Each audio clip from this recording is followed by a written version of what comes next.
Good morning, sweetie. Morning. I'm sorry I barged into your room like that last night, but you shouldn't stay up so late on school nights. You've been doing that for a while now, and I've had enough.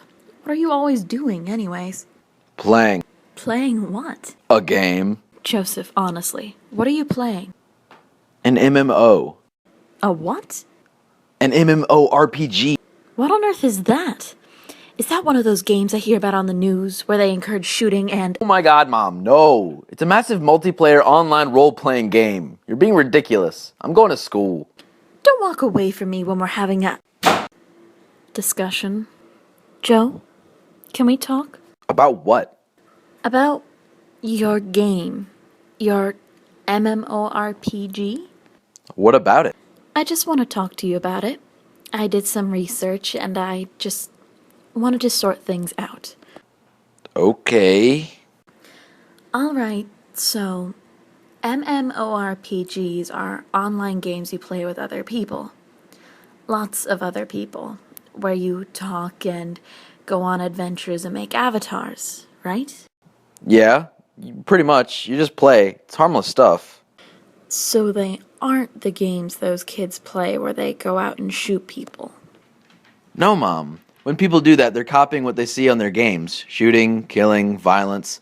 Honestly, if I were to do what those dumbasses, Language! what those idiots do, I'd be in the back garden chopping trees and pulling weeds every day to get gold. Honestly, I wouldn't mind that. But anyways, so are you addicted? What? Are you addicted? To gaming? No, that's ridiculous. It's not even possible. Well, not diagnosably possible, no. Not yet. What? I told you. I did some research. Gaming addiction isn't a diagnosable addiction yet, but it works like any other. Gaming of any kind is just as addictive as gambling or drinking, but only under very specific conditions. To quote prominent educator and researcher in the field of gaming addiction, Mark D. Griffiths, and his colleagues S. M. Grusser and R. Thalman, gaming has an addictive potential that is mirrored by addiction-related cognitive components like significantly stronger positive outcome expectancies. Mom, are you quoting? What are you quoting? Joseph, let me finish. I'm on a roll here. Look, I even have flashcards. Games like that one on your screen there have addictive potential for individuals who are predisposed to seek addictive experiences with positive reinforcement. Addiction involves a complex system of biopsychological factors, which means that addiction is a primary psychological and genetic problem, which in turn means that some people have a predisposition to addiction encoded in their very personality and DNA, as opposed to addiction created by overuse of a particular substance.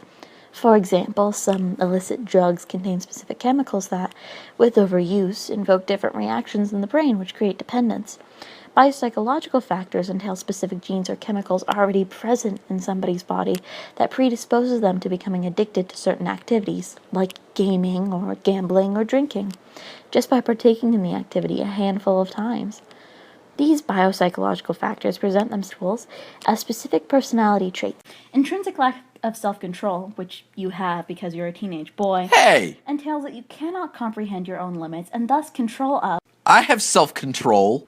This includes the inability to control time management, which can lead to unnecessary time spent on certain activities, ergo late-night gaming every night, including school nights.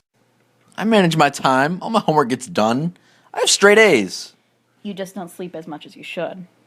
Individuals with anger issues tend to take part in activities that allow them to release that anger in a presumed healthy way by, for example, taking part in violent tasks within games such as battles or duels.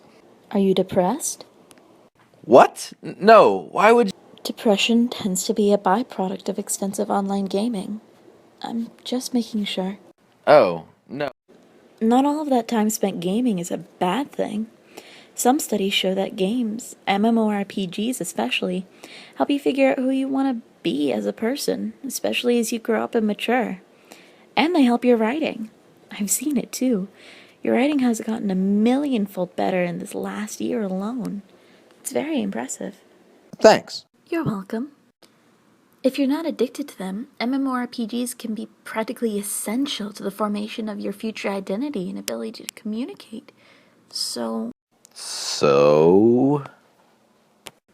So basically, if you're able to control it and be smart with it, I'm okay with you playing them. Just talk to me about it, okay? I worry about you. Okay, Mom. Thank you. No problem. I love you, sweetie. Ew. Okay, Mom. I love you too.